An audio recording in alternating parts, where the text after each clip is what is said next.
2, 3, 4. Только пальчики. 6, 7, 8. И 1, 2, 3, 4, 5, 6, 7, 8. Хорошо, расслабились.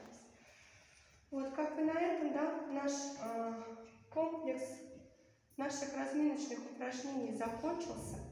Но я бы хотела здесь как бы добавить, да, хотела показать несколько упражнений для укрепления стопы. То есть раз мы закончили стопами, начнем со стоп. Вызываемся. Так, у кого трико не поднимается, девочки назад.